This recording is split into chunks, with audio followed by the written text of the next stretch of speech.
Monsieur le Président, j'ai écouté le précédent orateur, l'honorable Bagouane, faire son discours. À l'écouter, il semblerait que l'île Maurice est devenue un cimetière. Pour lui, les décisions qui s'imposaient n'ont pas été prises et aujourd'hui, si je le comprends bien, l'île Maurice est dans une situation catastrophique. Le chômage, l'inégalité sociale sont ici, à Maurice, aujourd'hui, dus à les mauvaises décisions qu'ont prises notre Premier ministre et son gouvernement. Le licenciement et l'appauvrissement de la population. Mais comme nous le savons tous, Monsieur le Président, dans tous les pays du monde aujourd'hui, les économies se sont écroulées. Nous voyons sur la télévision tous les soirs le nombre des citoyens dans tous les pays faisant la queue, 1, 2, 3 kilomètres dans certains grands pays dits modernes pour aller chercher des vivres alimentaires. Nous savons tous ce qui se passe dans le monde aujourd'hui, Monsieur le Président. C'est certainement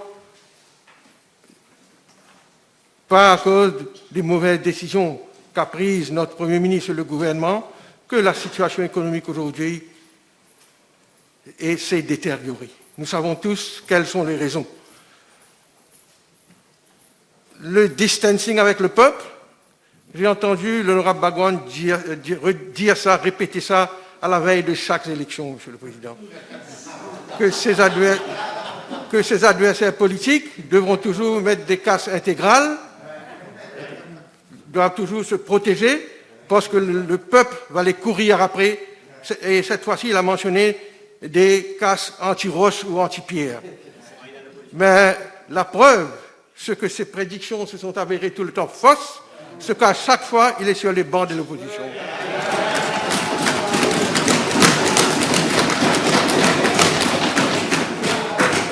Monsieur le Président, laissez-moi vous adresser à la Chambre mes réflexions sur les deux projets de loi aujourd'hui. Et je commencerai par dire qu'il incombe à tout patriote de ce pays à œuvrer pour la refonte et la reconstruction de notre patrie. Le temps n'est pas à l'euphorie et l'autocongratulation, mais moins encore à la démagogie, au spectacle, à la comédie ou à la surenchère. Nous voilà dans une situation inédite et sans précédent. Dans les 4 coins du monde, comme je viens de le dire, Monsieur le Président, la planète s'affaisse. Sur le plan économique, financier et social, le monde est en miettes. Le monde est en arrêt. Des économies s'écroulent. Et évidemment, la petite île Maurice n'a pas été épargnée. Aujourd'hui, quand nous nous penchons et disséquons les deux projets de loi, que faisons-nous au fait, Monsieur le Président? Nous évaluons les effets, les impacts, les dégâts que le coronavirus nous a infligés. Nous évaluons les stratégies adoptées et maintenant que la reprise des activités économiques est à l'ordre du jour, nous réfléchissons sur la stratégie qui s'impose. Forcément, Monsieur le Président, d'une part et d'autre, les opinions et les discours livrés autour de la problématique proviennent d'un angle et d'une perspective politique, partisane. Ceci est normal pour moi et fait partie du jeu démocratique. D'un côté, le succès du gouvernement d'avoir pu magistralement maîtriser la crise sanitaire peut nous inciter, de ce côté de la Chambre, à trop d'optimisme. j'en conviens, à trop de confiance et de complaisance. D'autre part, Monsieur le Président, l'opposition, qui depuis les élections était en déroute, se voit naître une lueur d'espoir inattendue avec la venue de ce virus, avec l'apparition de ce virus mortel et impitoyable. L'opposition, comme nous le voyons, comme nous l'avons vu depuis hier dans cette chambre, se démène comme un diable dans le bénitier. Il essaye à tout prix de tirer les marrons du feu et de se refaire une virginité. À tous ceux qui veulent sincèrement, Monsieur le Président, tendre la main à leur patrie fauchée, je leur dis ceci: ayons une perspective objective. Analysons la situation d'une manière dépassionnée. Et que retenons-nous de cette série d'événements qui dure depuis février, Monsieur le Président? Un virus, ni vu, ni connu, envahit le monde. Deuxièmement, le gouvernement de notre pays a mis sur place les stratégies nécessaires et a pu mater cette tempête sanitaire qui s'est abattue sur l'île Maurice et la planète dans son ensemble. Nous retenons aussi, Monsieur le Président, que cette crise a eu des effets néfastes et désastreux sur notre économie et notre vie de tous les jours. Mais qui ose nier que la stratégie adoptée par le gouvernement et le Premier ministre ont porté leurs fruits, puisque on a pu lisser la courbe, Monsieur le Président. Qui plus est, comme certains des membres de ce côté de la Chambre l'ont fait avant moi, l'ont dit avant moi, depuis 14 jours ou 15 jours maintenant, aucun cas de Covid-19 n'a été rapporté. Nous avons été à la hauteur de la maladie. L'opposition peut ad nauseam souligner que certains manquements se sont profilés en cours de route ou que telle et telle décision n'a pas été prise au moment opportun, comme vient de le faire l'honorable Bagouane. C'est de la bonne guerre, Monsieur le Président. Mais aucun gouvernement dans notre histoire a dû faire face à une crise aussi complexe, profonde et de cette magnitude, Monsieur le Président. Reconnaissons-le, acceptons ce fait. Cette crise a mis notre système de santé à rude épreuve, Monsieur le Président. Mais heureusement, cette crise n'a pas pu l'ébranler, comme ça a été le cas dans plusieurs autres pays plus avancés et plus modernes que le nôtre. Et on se demande, Monsieur le Président, franchement, objectivement, quel autre gouvernement ou quel autre Premier ministre aurait mieux fait que le Premier ministre actuel et le gouvernement au pouvoir? Je pose la question, Monsieur le Président. Et au niveau social, Monsieur le Président, je ne reviendrai pas sur cette panoplie de mesures prises par l'État. Quand on y pense, Monsieur le Président, toutes les composantes en ont bénéficié.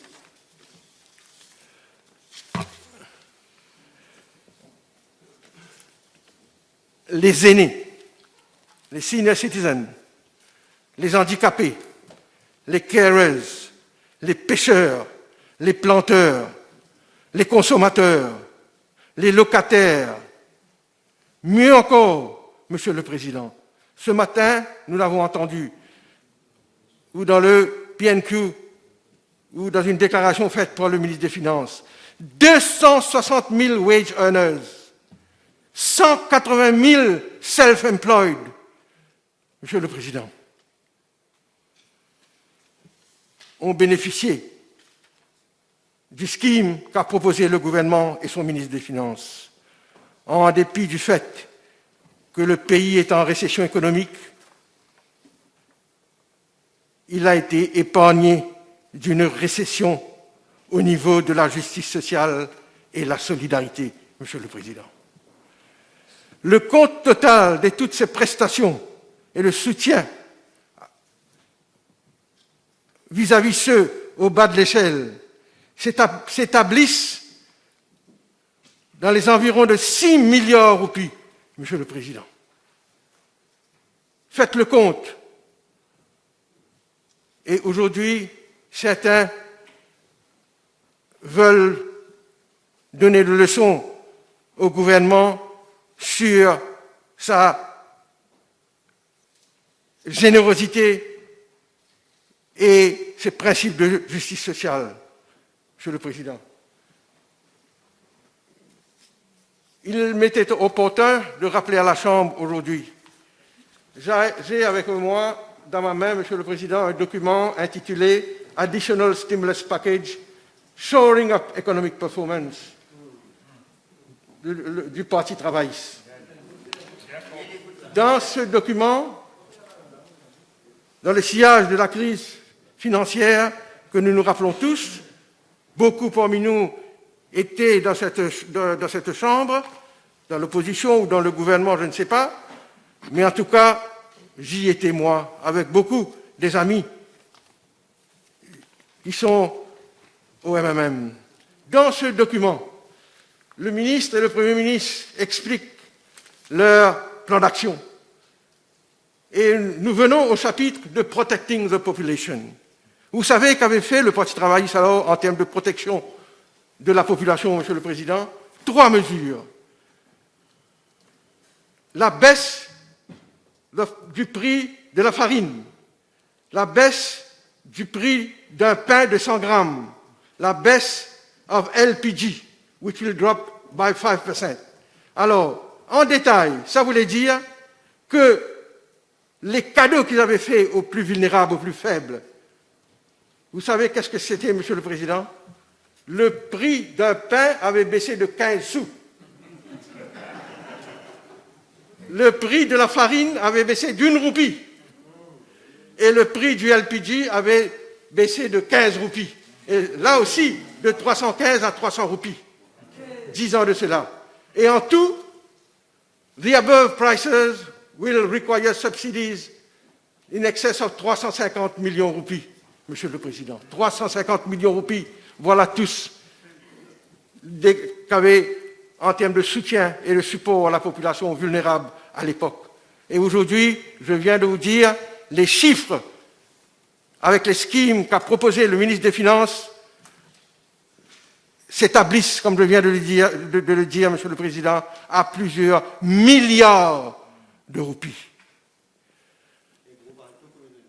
Mais tout ceci, Monsieur le Président, tout ceci est du passé. Je veux dire, pas ce qu'a fait le Parti travailliste à l'époque, évidemment, c'est du passé. Mais même ce que nous vivons aujourd'hui, le temps va tellement vite. Et tout ce que nous faisons et nous avons fait est du passé, Monsieur le Président. Aujourd'hui, nous demandons à l'opposition et à la population, nous leur disons ceci, regardons l'avenir ensemble, réfléchissons comment sortir de la tempête et nous préparer pour faire face à l'avenir. Monsieur le Président,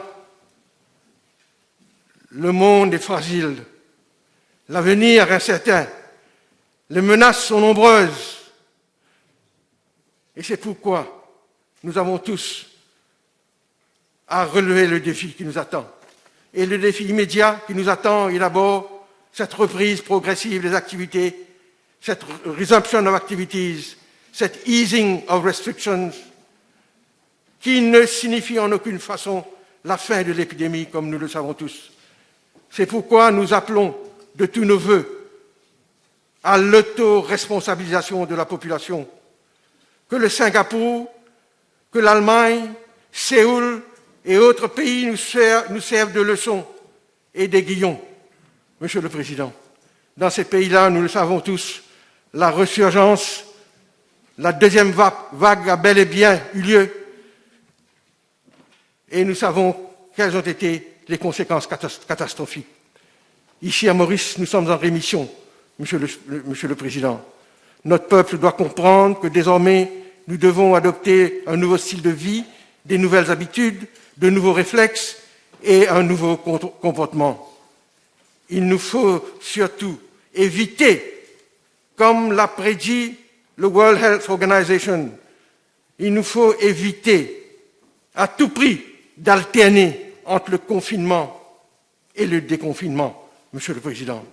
Le Premier ministre a joué la carte de l'extrême prudence, avec raison, de peur que notre pays n'essuie un nouveau pic épidémique. De par le monde, Monsieur le Président, le virus progresse. Il n'est pas stoppé. Sa diffusion reste insidieuse et lente. Et que l'opposition aussi se responsabilise, Monsieur le Président. Et je suis triste d'avoir entendu l'honorable Bhagwan, le précédent orateur, avec les commentaires qu'il a fait. Une fois le déconfinement total, le pays doit panser ses blessures, se remettre sur ses jambes pour assurer son redressement et la restructuration. Mais nous sommes tous d'accord, Monsieur le Président, que la démocratie doit pouvoir s'exprimer, y compris en période de crise sanitaire. C'est pourquoi nous sommes ici aujourd'hui, avec nos masques, respectant la distanciation physique, un peu inconvénient pour faire des discours en s'asseyant, mais quand même, nous sommes là avec l'opposition. Et au gouvernement, le Premier ministre a dit, et son équipe a dit, non à des états d'exception sans possibilité d'expression démocratique. C'est pourquoi jouons le jeu démocratique. Nous sommes au début d'un mandat, Monsieur le Président. J'entends, je vois ici et là les incitations à la révolte, les incitations à la violence, quelquefois, online, des tentatives même d'attiser les haines communautaires et essayer de remuer le couteau dans la plaie. Tout ceci, Monsieur le Président, ne sert à rien. Notre pays est doté d'une riche culture et tradition démocratique.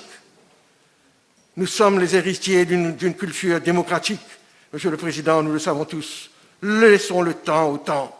4 ans et demi nous séparent aux prochaines séances électorales, en temps et lieu. Le gouvernement assumera sa responsabilité et en temps et lieu, le gouvernement fera face à la population et assumera, comme je viens de vous dire, Monsieur le Président, les conséquences des décisions prises dans le sillage de cette crise qui nous a frappés tous. Monsieur le Président,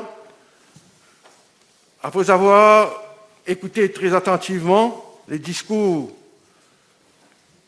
de mes amis de l'opposition, il me semble que le désaccord avec les deux projets de loi se repose essentiellement sur 3 issues.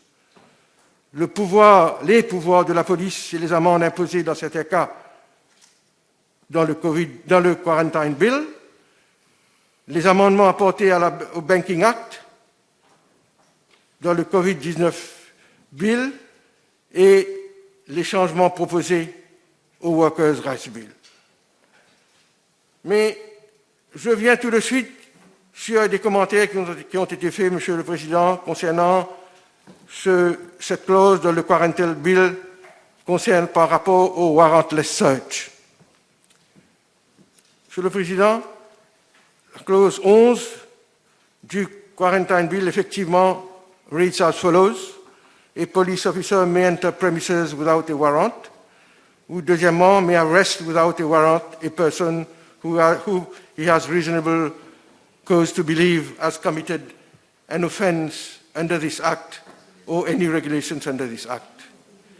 Monsieur le Président, je crois que quelqu'un l'a dit avant moi, il nous faut nous rappeler que d'abord, cette clause parle under this act, c'est-à-dire que les pouvoirs de la police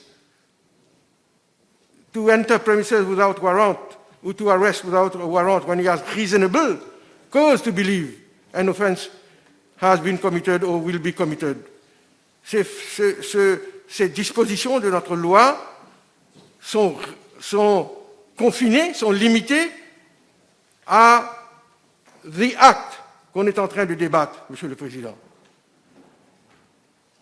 And may I remind the House also that the existing Quarantine Act, la loi que nous avons, the current Quarantine Act, Monsieur le Président, permitted arrest without warrant. Section 10 of the current Act reads as follows: every police officer may board any ship or aircraft and enter any premises without a warrant. Deuxièmement, a police officer may arrest without a warrant any person whom he has reasonable cause to believe has committed any offense under this act. Donc nous voyons que nous avons effectivement répété ou répliqué une clause, une section de la loi qui se trouvait dans l'ancien Quarantine Act, Monsieur le Président. Et therefore, it is abundantly clear that this power is in connection with the enforcement of the quarantine bill, which will become an act when voted, Mr. Speaker. And as I just said, this is not a novel provision in our law. It is not for the first time that the legislator is introducing such a provision in an act of parliament. In fact, Monsieur le Président, if you look at section 16, il y a beaucoup d'amis légistes qui sont dans cette chambre, je les inviterai d'aller voir la section 16, la section 22 du District Intermediate Court Criminal Jurisdiction Act regarding arrest, where the same provisions can be found. Section 16 et section 22 du District and Intermediate Court Criminal Jurisdiction Act regarding arrest, Monsieur le Président. Section 16, par exemple, dit « Arrest by a private person without warrant ». Section 22, « Any officer may arrest a party without warrant in all cases where a private person may so arrest and also on a reasonable charge made of a crime committed, etc., etc., Monsieur le Président. Donc nous n'inventons rien. Cette provision se trouvait déjà dans beaucoup de textes de loi, et je crois que l'honorable Outim lui-même, il avait mentionné, et il avait raison de le dire, dans le Police Act, section 10 du Police Act, reads as follows, every police officer, etc., etc., Monsieur le Président. Donc, dans le Police Act, dans le Intermediate, je viens de dire, de citer le projet de loi, District Court and Intermediate Criminal Jurisdiction Act, dans le Police Act, dans l'ancien, enfin dans le Quarantine Act, qui est toujours en vigueur, parce que nous ne l'avons pas remplacé encore. Donc, dans tous ces projets de loi, cette provision existe, Monsieur le Président. Donc, c'est juste pour éclairer la lanterne du public sur tout ce tapage qui a été fait, pas seulement au Parlement, mais en dehors du Parlement, par l'opposition extra-parlementaire, Monsieur le Président, a fait autant de démagogie sur une clause, une section de loi qui existait déjà dans nos textes. Monsieur le Président, je voudrais dire quelques mots sur mon ministère, parce que le temps va vite. Je voudrais faire quelques remarques, quelques commentaires sur ce qui se passe dans le ministère du Transport, Monsieur le Président, pour dire que, with the gradual lifting of the curfew, there is need to be alert and cautious, Monsieur le Président. Public transport systems have to be considered a high-risk environment. Therefore, with the phased resumption of economic activities, there is need to ensure provision of transport services for conveying employees to work and for related business activities. Mr. Speaker, During the COVID-19 period, passengers will have to comply with sanitary measures being put in place. Unfortunately, I will have to go quickly. The wearing of face masks and physical distancing at bus stop, bus shelters, bus station, any public transport will be mandatory. A passenger not wearing a mask will therefore be denied access to a public service vehicle by a bus conductor, the driver of a public service vehicle, or an authorized person. Moreover, only one passenger will be allowed on a row of 2 seats and 2 passengers on each row of 3 seats in buses. No standing accommodation will be allowed. Bus operators have been requested to put in place appropriate measures to conspicuously demarcate seats which should not be occupied by passengers. Appropriate arrangements have already been made by the NTC to that end. Bus operators have been advised to consider side rear door boarding temporarily to replace the front door access of buses wherever possible to protect the driver. Where no physical barrier is available to segregate the driver from passengers, the seat or seats in the immediate vicinity of the driver would have to remain unoccupied at all times. Monsieur le Président, to enable the physical distancing and requirement to be observed, markings have already been put in place by MEL and also at light rail stations in the light rail vehicles. Posters have been affixed to guide passengers. Light rail personnel will be on site to guide passengers. A controlled number of maximum of 81 passengers will be accepted on board each LRV initially. As far as taxis are concerned, not more than 3 passengers will be accommodated with a maximum of 2 passengers at the rear seats. A maximum of 4 passengers will be allowed in a 7-seater taxi. The use of air conditioning on board in service buses, including contract buses and taxis, will have to be avoided. Passengers, senior citizens will be able to travel in a public bus or on board a light rail vehicle strictly on allocated days in an alphabetical order of the same surname, similar to that established for supermarkets, except where it is for a medical purpose. Persons under 18 will not be allowed to travel in a public bus or aboard a light rail vehicle only for medical purposes during the COVID-19 period or such other period as may be prescribed. We are doing this, Mr. Speaker, sir, to ensure that the number of persons waiting to board a light rail vehicle or on bus stations at peak hours are kept to a minimum so that safe physical distancing protocol can be observed. We have also to protect the crew, Mr. Speaker. Arrangements have been made by my ministry with the Ministry of Health for COVID tests to be performed on bus crews. As at now, 742 bus employees of the NTC have already undergone the rapid test. Bus operators and the light rail operator will provide PPE to their crews. Bus operators have also been encouraged to provide face shield to conductors. The NLTA has requested all bus operators to ensure the rigorous cleaning of his vehicle prior to or after the operation of the vehicle. Disinfection of the vehicle will have to be effected prior to or after operation and bus trips. At the level of light rail stations, measures have been taken for proper cleaning of elevator buttons, stair handrails, automatic ticket dispensers, ticket card readers, among others. This is to ensure that all assets are intensively and regularly cleaned to ensure maximum safety for personnel as well as passengers. Mr. Speaker, sir, at the NLTA head office, there also, customers not wearing face masks will be denied access to any premises and to the vehicle examination station.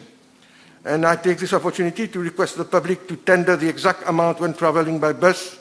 And I wish to encourage light rail passengers to avail of their ME cards, which could constitute a safer payment mechanism. Mr. Speaker, in regard, as you know, also a decision was taken by my ministry to grant an automatic 3-month extension to owners of vehicles whose MLV license have expired at the end of March and at the end of April, Mr. Speaker.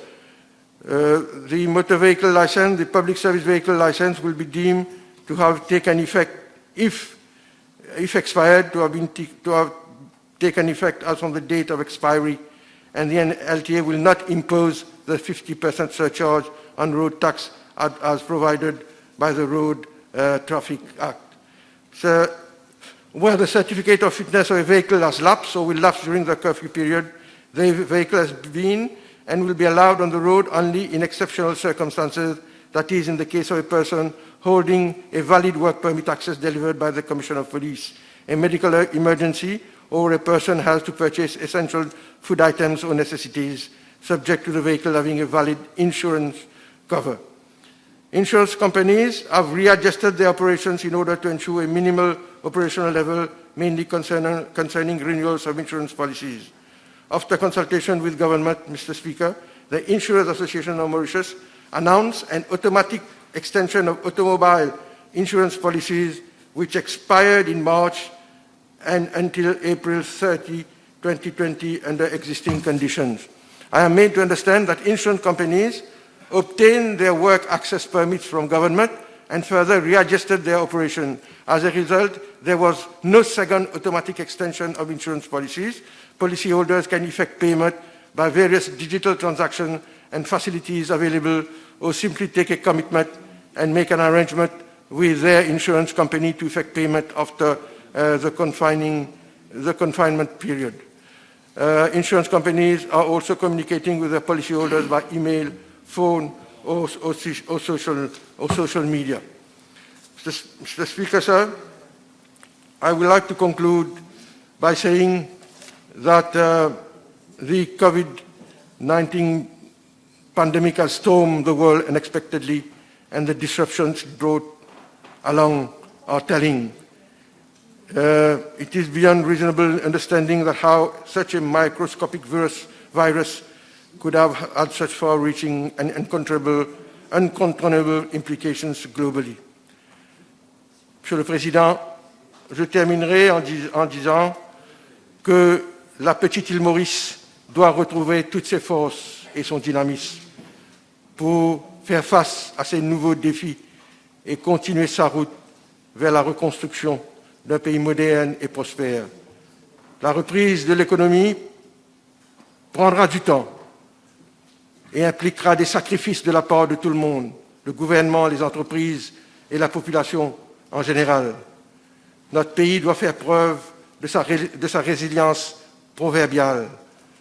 Et nous avons confiance en le Premier ministre, qui est un homme d'audace, qui peut think out of the box. Je suis convaincu que lui et son équipe trouveront le roadmap pour reconstruire notre pays et restructurer notre économie vers un meilleur futur. La réussite dépendra de l'adhésion et le soutien de tous les patriotes, Monsieur le Président, ensemble dans la discipline et le sens du devoir. Nous pouvons remonter la pente. Nous pourrons remonter la pente, Monsieur le Président.